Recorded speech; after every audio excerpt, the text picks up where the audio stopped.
Nitin hinkho kamandan le phat chi so ka dei lam jing bo ka na bo ki pa na cham kim chu ka mu zo po kan thei na jing be bo a hi kan ha gau kap jinga kin he phalo chon pha in ka na ki ge ka he chin tai ling lal ka hi nei ngai da min ka ki thim chan na o ka hum ki la ne no cross ken mu no ya sun la gao lung leng vai chon sit na mang thai hi ta zong leng o ba ka sin in nei sim tha kita tin ka tao ve ka ka na ogin hi na ko ma kung lung hen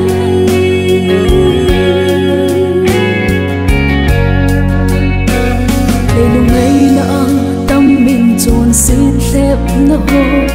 ka đâu zo pui nang bel la vin lâm thu min hùng tình lặng lấy cái hồi dinh thà tại sao cái hi nắng vin na cross lam pin zot ding in ka gel gì te chọn xịt lep na hát de gì nung chọn lâu din na thà gạo tha hát na chu này tu sing in cái ni tin hinkho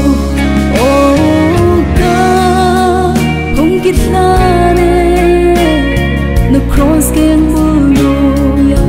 sun la gao lung leng vai chon sit na mang thai hi ta zong leng o ba ka sin in nei sim tha kita tin ka tao ve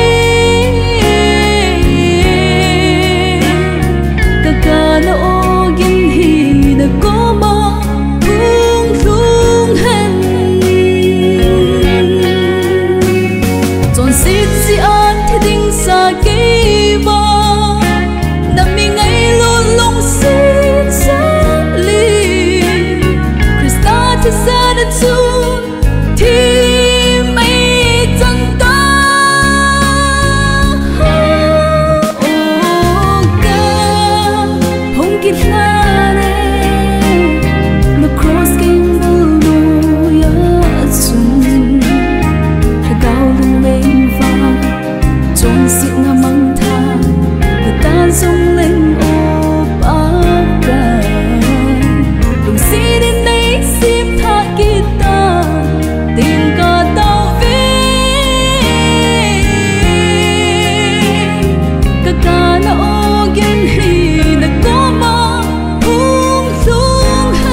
Hãy subscribe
hinkho